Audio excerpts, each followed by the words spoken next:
آج میں آپ کو ایک سچی کہانی بتانے جا رہا ہوں۔ یہ جو دو خوبصورت تصویر آپ کو نظر آ رہی ہے، ان میں سے ایک باپ ہے، دوسرا بیٹا ہے۔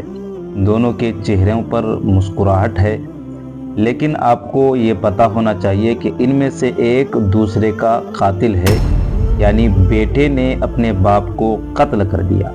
اب قتل کرنے کی وجہ کیا ہے، آپ سن کر کے چونک جائیں گے۔ ذرا دل تھام کر کے سنیے گا، پوری ویڈیو دیکھیے۔ یہ کہانی آپ سن کر کے آپ حیرت میں پڑ جائیں گے کہ ایسا بھی ہو سکتا ہے کہ بیٹا ایسی چیپ حرکت کی وجہ سے اپنے باپ کو کیسے قتل کر سکتا ہے۔ وجہ یہ ہے کہ بیٹے نے اپنے باپ سے گزارش کی کہ وہ اپنی گرل فرینڈ کو 13 کروڑ کی گاڑی گفٹ کرنا چاہتا ہے۔ تو اس نے اپنے باپ سے کہا کہ مجھے 13 کروڑ روپے کی گاڑی دلوا دیجئے، یا 13 کروڑ روپے مجھے دے دیجئے تاکہ میں اپنی گرل فرینڈ کو، ہونے والی بیوی کو، وہ گاڑی گفٹ کر دوں۔ امیر زادوں کی بات ہی الگ ہوا کرتی ہے۔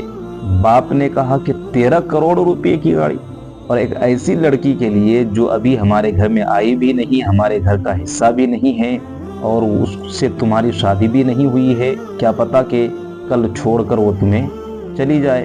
اسی طرح کی تھوڑی سی نوک جھوک باپ بیٹے میں ہو جاتی ہے۔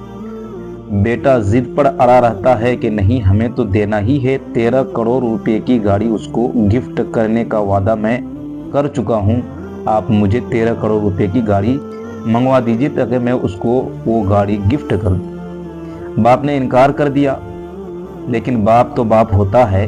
اس نے اپنے بیٹے کو سرپرائز گفٹ دینے کے لیے گاڑی اسی رات، جس رات کو بیٹے نے فرمائش کی تھی،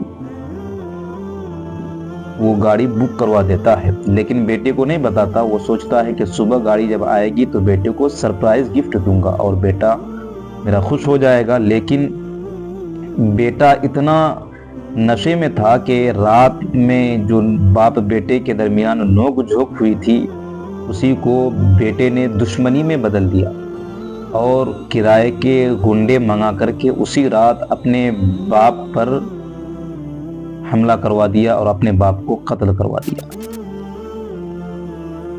جو باپ اپنے بیٹے کو صبح گفٹ دینے والا تھا، سرپرائز دینے والا تھا، اب وہ باپ زندہ نہیں رہتا ہے اور اس کا قتل ہو جاتا ہے، اور پھر وہی بیٹا جو اپنے باپ کو قتل کرواتا ہے کرائے کے گنڈے منگا کر کے، اب اپنے باپ کا انصاف مانگنے کے لیے عدالت کا دروازہ کھٹکھٹاتا ہے کہ میرے باپ کو کسی نے قتل کر دیا۔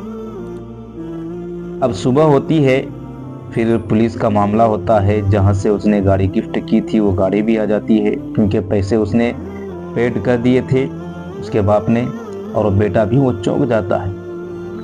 اب بیٹا افسوس کا ہاتھ مرنے کے علاوہ اس کے پاس کچھ نہیں بچتا ہے کہ باپ نے اس کو سرپرائز گفٹ دینے کے لیے رات ہی کو گاڑی بک کر دی تھی، اور اسی رات اس کے بیٹے نے اس پر قاتلانہ حملہ کروا دیا اور اپنے باپ کو جان سے مروا دیا۔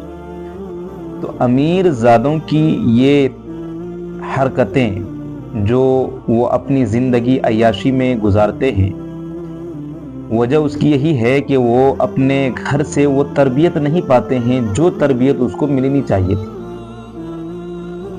اس لیے کہ لوگ پیسے اور دولت کے نشے میں اتنا چور ہو جاتے ہیں کہ اپنی اولاد کو تربیت دلانا اور تربیت دینا وہ پسند نہیں کرتے ہیں، اور اپنی اولاد کو کھلی چھوٹ دے دیتے ہیں، اور کھلی چھوٹ دینے کا نتیجہ یہی ہوتا ہے جو آپ نے کہانی میں سنا۔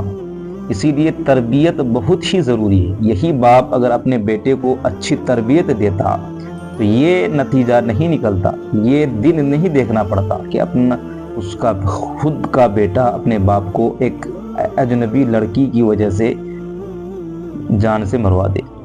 اسی لیے اپنے بچوں کو اچھی تربیت ضرور دیجیے، اس کو کچھ دیں یا نہ دیں، اس کو اچھی تعلیم ضرور دیں، اس کو اچھی تربیت آپ ضرور دیں۔ ماں باپ کے ساتھ کس طرح پیش آنا ہے، ماں باپ کی خدمت کیا ہے، ماں باپ کے حقوق کیا ہیں، یہ ساری چیزیں، لوگوں کے حقوق کیا ہیں، یہ ساری چیزیں اپنی اولاد کو ضرور سکھایا کریں۔ اس لیے کہ اگر بچے کے اندر تعلیم ہو علم ہو لیکن تربیت نہ ہو تو وہ علم کسی کام کا نہیں رہ جاتا ہے۔ اسی لیے تعلیم کے ساتھ ساتھ تربیت بھی بہت ہی زیادہ ضروری ہوا کرتی ہے۔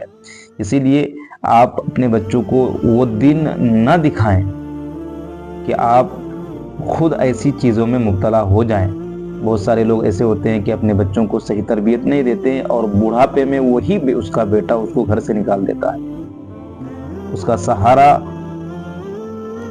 جو اس کا بیٹا بننے والا ہے، جس بیٹے کو وہ اپنی جان سے بھی بڑھ کر پیار کرتا ہے اور اس کو ہر خوشی دے کر کے اس کو بڑا کرتا ہے تاکہ بڑھاپے میں وہ سہارا بن جائے، لیکن تربیت نہ ہونے کی وجہ سے وہی بیٹا اپنے باپ کو بڑھاپے میں وہ گھر سے نکال دیتا ہے یا پھر خود ہی کہیں اور جا کر کے اپنا گھر بسا لیتا ہے۔